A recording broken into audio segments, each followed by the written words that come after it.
We've got a series, and it is dubbed Union 101. I've got a great guest who was gracious to share his time over 3 episodes to give us the ins and outs, the insider information, if you would call it, of what it's like not just to work in a union, dispelling a few myths, but also sharing what you need to do if you and your fellow workers want to organize. Eric is a 15-year veteran grocery worker in UFCW8-Golden State, located in Northern California. He is also a local leader as he helps start the Local 8 Reform Caucus at what cost and works to support national UFCW reform with the Essential Workers for Democracy. We got 3 episodes for you. They are all informative. Thanks for tuning in. Catch you at the end. Welcome everyone to Outsider Information. We have a special series for you all about unions, and we've got the first ever guest here on the video version of the pod. Eric is also the host of the podcast Worker to Worker on the At What Cost YouTube channel. Eric, thank you, and what's going on? What is going on, brother? It's good to see you again. Thanks for reaching out. I'm happy to be here. What's up, everybody? My name's Eric. I'm a UFCW Local 8 member out of Northern California. I work for Safeway and Albertsons Company in the grocery industry and been very heavily involved in unionism and union reform for the last 3 years. So I'm really excited to be here with you and to get to talk about something that I've become extremely passionate about in the last few years. Fantastic. So the backstory, and I was on Worker to Worker a couple months ago. This was over the summer when I did a quick short when there was a potential a labor stoppage, a work stoppage at the Ralph's that was over here in La Jolla. And Eric found the video and we connected that way, and it has sparked what is ultimately going to become this. So connections never die, and we're going to make this happen. So I'm excited as well. Drink of the episode. We always do one of those. What do we have today, Eric? Brought a classic H2O filtered with ice. Fantastic. Part of the essential series means that we've got to have an essential drink, and water is going to be just that. So we kick things off generally with a story, and your story of how you migrated into this specifically, not so much on the work side, but now on the organizing side. What happened there? I think in some future conversations we'll be able to get into a little bit more of how I ended up in the union. But once I joined the union, I really wanted to get involved in the union apparatus and the union bureaucracy and the union side of the work environment. And so I approached my union rep and asked to become a shop steward. And there was not a shop steward in my store at the time, so I was given the title, and that title didn't come with any type of training or preparation. So I started to do some work on my own. I picked up a book called No Shortcuts: Organizing for Power by Jane McAlevey. Rest in peace, sister. And in beginning to educate myself on what unionism is and class struggle unionism in particular, um, started to see some issues in the way that our union was operating. And when I brought those issues to my rep, I was labeled a radical. I had my shop steward status taken away from me for a lack of loyalty, and that really kind of set me on the path of discovering what it really meant to be a union member, what it meant to be a part of a union, and what was going on in a lot of unions across our country where we're really third partied by our union leadership and kept separate as a body from our union leadership. And it's my personal belief that that weakens the labor movement and the union movement as a whole when we separate ourselves like that. So I've been very dedicated to trying to recenter the worker and recenter the worker's power in our union here in UFCW Local 8. That was the impetus for starting the At What Cost YouTube channel. We're a reform group up in here in Northern California, and that through those conversations and connections with people like you has grown into a broader conversation about what this means for working class people in all industries across the country. All right. Well, that's a perfect segue because now we get to do a quick dive into history. So, back in the very beginning, the National Labor Relations Act of 1935 gave most private sector workers the legal right to form a union. So, in plain language, what is a union? Yeah, so a union is basically a group of people that have decided to come together and form an organization that they agree to operate as one, and in most cases to collectively bargain a contract with their employer to set their working conditions. And through the National Labor Relations Act, it gave workers the right to actually formally establish those unions, and it gave those unions legal protections. We'll talk a lot more about how that's changed over time. But that establishment through the NLRA at the very beginning was a big impetus in giving workers this idea that instead of going to the boss as an individual, what if all of you workers together collectively took mass action in order to directly impact your life in a positive way? You mentioned collective bargaining, right? That's one of those words that people hear, right? They know it's contract based, but how is collective bargaining accomplished? So when you form a union, you basically you establish your bargaining unit or your group. Like I'll use the example of a grocery store. Like our bargaining unit includes all the employees within that grocery store in the entire area of the local. So all the Safeways in UFCW Local 8 are part of the same bargaining unit. That allows us to collectively bargain as one body against Safeway, the company. And the leverage that that gives us is that we have the right to withhold our labor if we don't feel like that bargaining is happening in good faith. And so a lot of people that are not in unions are used to going and applying for a job, and the job says, here's what we pay to do the work, and you take it or leave it, and on goes your life. Collective bargaining allows the people that work for a company or a corporation to stand up together and say, we deserve more, we demand more, and here's what we're willing to do to get it. Right. So that's the what and the how, but that's not just given, right? People aren't just handing out money to people who say they deserve it. And we've talked about the NLRA, but what's a key moment in history that shows why something like this is necessary to have collective bargaining in place? A history which we as American people have a really strong tendency to forget, um, is really important in the labor movement. Prior to the NLRA being signed and established into law, working people that were collectively trying to fight for better working and living conditions were literally getting murdered all the time. Ludlow Massacre is a great example. These were mine workers that were on strike and were living in tent cities outside the mine, and the Colorado National Guard actually came on them and murdered them, including women and children, like in their tents. Bombs being thrown at working people, police, military being called on working people to beat them into submission. Uh, Working people have been subjugated since the dawn of bosses, and the fight has been on for working people to establish their power in the workplace, because the reality of the situation is that they're creating and generating all of the value. So historically, we've had to deal with situations like that. We've had to deal with, child labor being a major factor in the United States.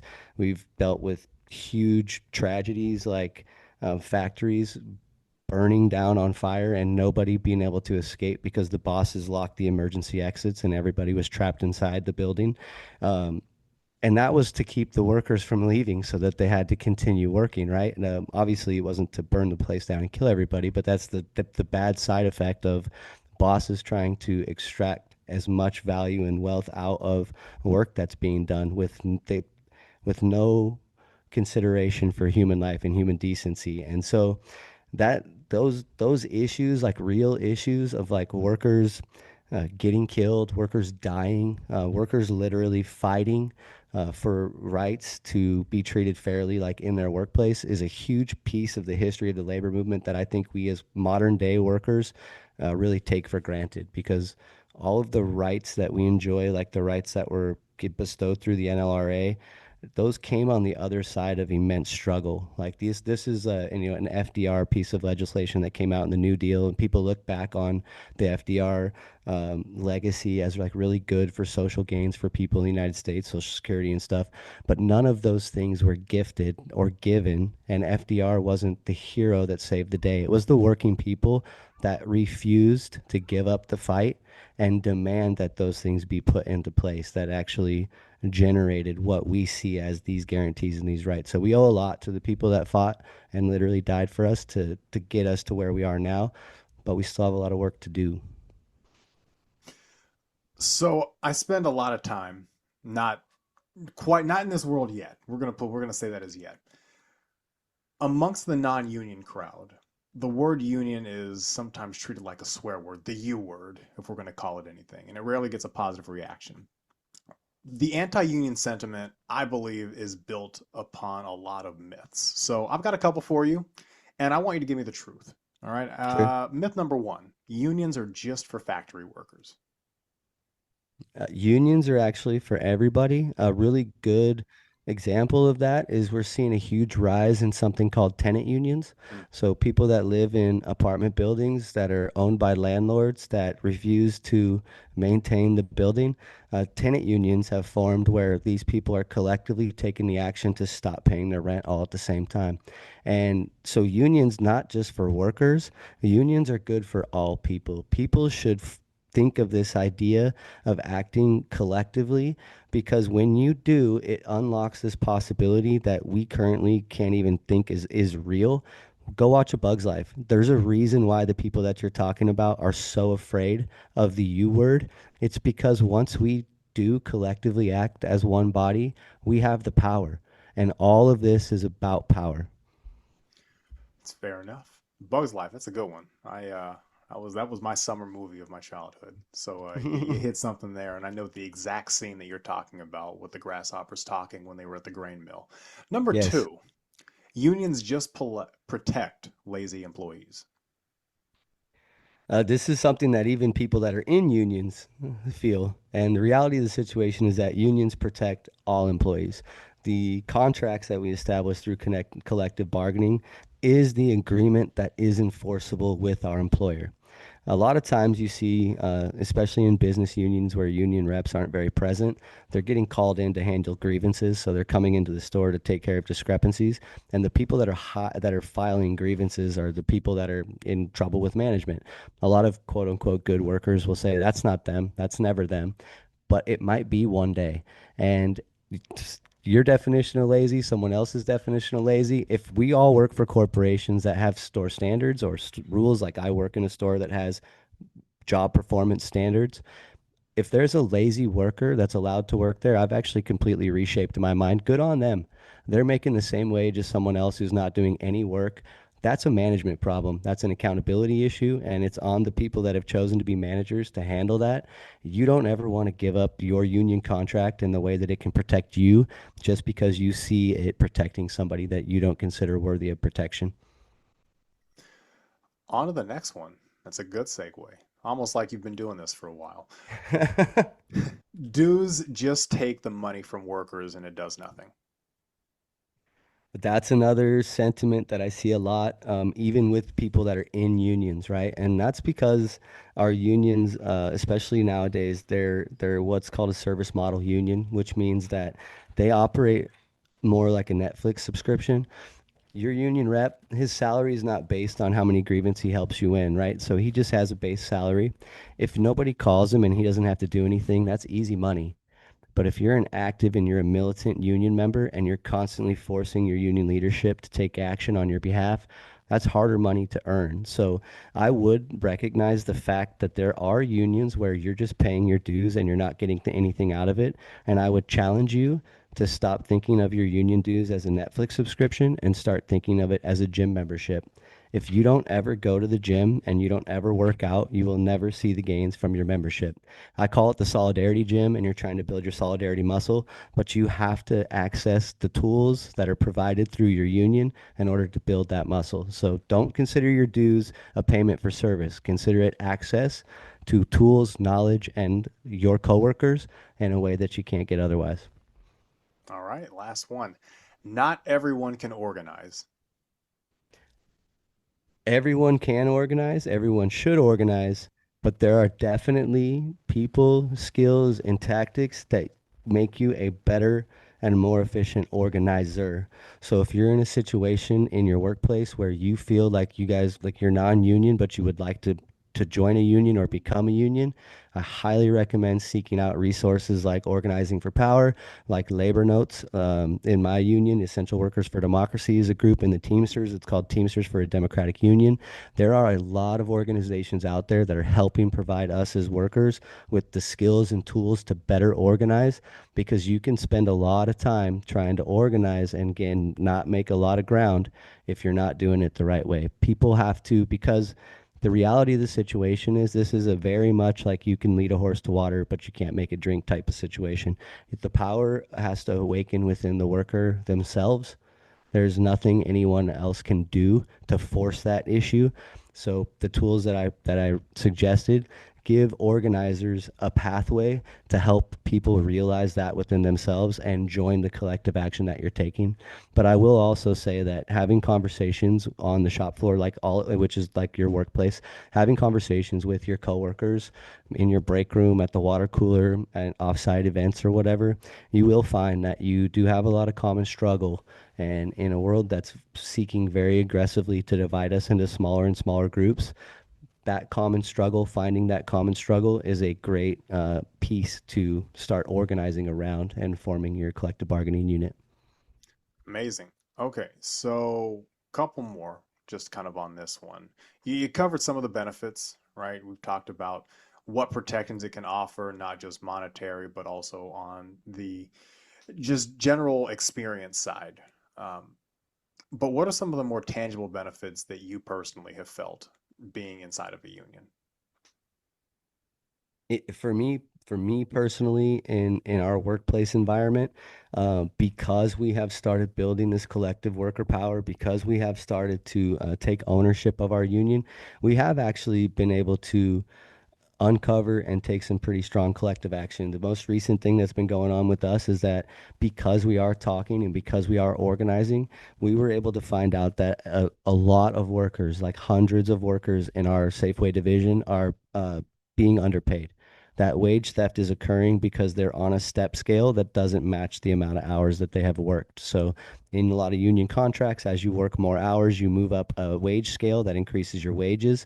And we have been able to help 10 workers, at least so far, get anywhere up to $6,000 in back pay. And we discovered that on our own through our collective organizing and our collective conversations. And we're able to take that to our union leadership, where they started the grievance process and started to roll the ball towards unraveling this nightmare, which is still ongoing, by the way, and start getting people their money back. So that, wage theft is happening. It's a major, major issue in a lot of corporations, and a lot of people are reluctant to talk about their pay and how much they're making. And when we start breaking down those barriers and having those conversations, you can find out that we're getting stolen from. There is so much more we could go on that, but we've got two more episodes. So we're going to take a little bit of a deeper dive and give you more inside knowledge on how a union operates. So next time, what we'll look at is what it actually means and what it is like to work in a unionized environment. So on this one, check out the podcast Worker to Worker on the At What Cost YouTube channel. We will catch you in the next one.